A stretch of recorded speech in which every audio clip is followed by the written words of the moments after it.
Chapter 1 Ordinary Time.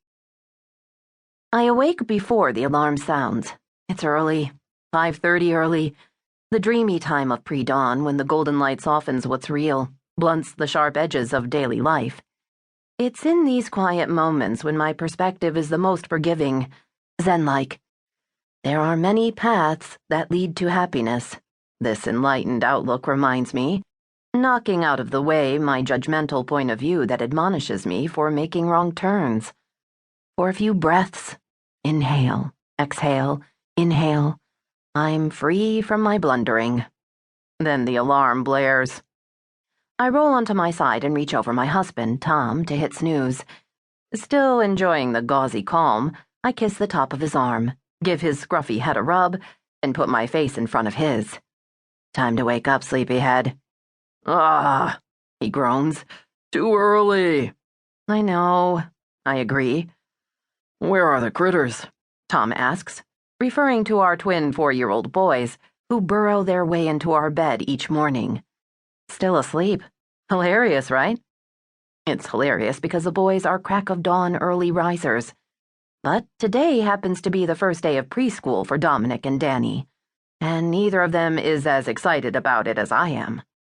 I adore the boys, and while I routinely stare in wonder at the pint-sized cuties, identical with their skin as fair as alabaster and hair as glossy as black licorice, I'm still beyond eager for school to start, checking off each day on the calendar for the past month with a thick, indelible Sharpie.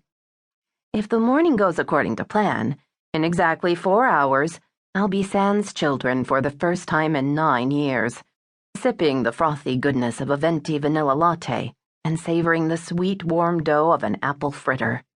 I'll be cloistered in my car, listening to the raunchy DJ on DC 101 talk about something unacceptable, like underpants or threesomes or sex toys. The escapism will be pure bliss. But first I need to mobilize the sleeping beast husband and 4 children. Come on, babe, I nudged Tom. You have a plane to catch, and I've got children, all of the children, to get to school. Big day, he says, offering a small smile and rolling onto his back, hooking my head into a gentle half-Nelson. I settle into the crook of his shoulder and latch my arm over his chest. Seriously, honey, you need to get up. I've got to get the girls to the bus stop and the boys to preschool, and I really don't have time to help you get out the door this morning. You're on your own. Just give me a minute. Tom reaches for the remote and turns on the news. Traffic and weather. And then, in the next instant, even though I'm still pressed up against him, we're no longer snuggling.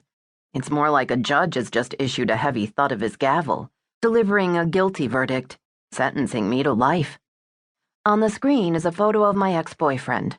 The crawler below it reads, Virginia Attorney General Landon James declares intention to run for Senate seat in Virginia.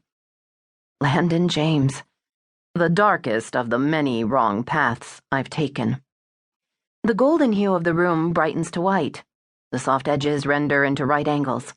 My life, husband, kids, house, and an unforgiving past. Even though I haven't seen Landon in person in nearly a decade, he still occasionally tromps through my life, leaving designer footprints. I met Landon a lifetime ago, though I remember our first meeting as clearly as I can recall the scent of my children's skin. I was only 19 when we first met, 23 when we were reintroduced, 29 when I finally got sober from his brand of loving me and then pushing me away. The fact that he took things from me and never gave them back, a decade of my life, a piece of my heart, and the end of the thread that could unravel my entire life, is never buried far enough in my thoughts. Tom slides his arm from around me and is already on the way to the shower before I can call to him. Tom?